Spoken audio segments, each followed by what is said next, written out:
Hello again and welcome, listeners, to Shallow Thoughts and Deep Shit. My name is Jefferson Lambert, and I'll be your host for this atrocity as I journey through the mind of a serial misanthrope. You can listen to this podcast for free at Spotify, Apple iTunes, iHeartRadio, Amazon Music, Google Podcasts, Castbox, Radio Public, and Spotify for podcasters. If you like what you hear, please rate the show, subscribe, and follow. You can also follow the show on Instagram, X, Facebook, and YouTube, where you can join for extra content, new episode notifications, and more. Don't forget, you can interact with each episode and post a comment or ask a question if you so desire. I'd love to hear from you. Thank you for tuning in.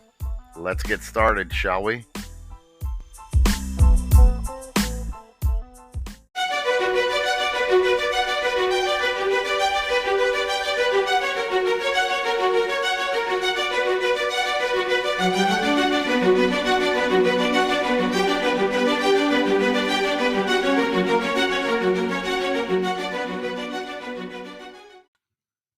Fart assassins. Somewhere out there, they lurk amongst us. They're everywhere. Fart assassins. Public farting is like an epidemic in today's society. I had the displeasure of encountering a fart assassin on a train ride from Grand Central Terminal to Poughkeepsie. I had left on the 11:48, what was supposed to be a sleeper ride for a Saturday night. But no, not this train ride. We left the station with an almost full car and picked up dozens more people at 125th Street and then again at Tarrytown. I had myself a good old seat by the window by myself for a while until the train started filling up with old people, babies, and a shit ton of other drunken dickwads. I was thinking, why the fuck are all these people going upstate? Anyway, things were cool until we left the Croton Harmon station platform. Someone aboard our car took it upon themselves to fart one of the foulest smelling farts that ever broke the plane of my nostrils. A rancid, putrid stench that made me want to gag and vomit. I immediately made sure everyone around me knew of my displeasure by looking around at the melting pot of faces around me with disgust. Who the fuck could be so disgusting? Everyone's face around me said, "I didn't do it. It must have been you." I was pissed. Someone on that car was probably giggling to themselves while the rest of us were sitting there knee-deep in fart. So after the odor had finally passed, I settled in for another hour-long ride with these freaks. Not 15 minutes goes by, and suddenly my nose is attacked once again by this disrespectful motherfucker's asshole. The fart was ghastly, and whoever dealt that son of a bitch had some serious internal issues going on. My blood was boiling because the train car was almost full, and no one on it seemed to mind some scumbag farting away at will like they were home alone underneath their covers. I almost had enough, but I stood my ground, and then that fart too lingered somewhere up above us. I was mad.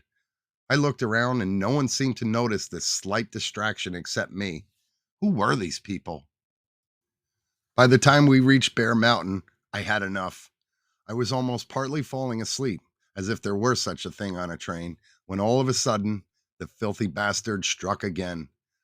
The noxious gas crept into my nose, and I snapped. I had finally had enough. I grabbed my gray overnight bag from underneath my seat and stood up and faced all the fucks behind me that didn't have the nerve to say a word. I was up to my neck in someone's lingering fart on a train, and nobody else seemed to care but me. I spoke to everyone on that car that night. "One of you has a real sick problem," I started. "Whoever the fuck you are, you need to change your diet and stop spreading your disease around." I looked at each of the surprised faces with disgust. "Enjoy the sick bastard's fart," I said, and I walked down the aisle and pulled open the door, slammed it, and got onto the next car. I left them all in awe as the assassin's fart lingered on, enveloping everyone on that car. For those of you who get off on farting in public places, I'd appreciate it if you all just stay the hell home. It just seems no matter where you are, it could be on a crowded train, a concert, sporting event, or even a Broadway play, there's just people out there that feel the need to share their farts with the rest of us. Thank you, scumbags. I had a conversation about this with someone one time, and they actually defended the fart assassin, saying, "Some people just can't help it and can't hold it in." I call bullshit. It happens far too often, and I'm not buying it. Get the fuck out of here. Most everyone just wants to be able to get along with everyone else and go on about their daily business. But we as a society can't even stop farting in each other's faces. Great. Just great.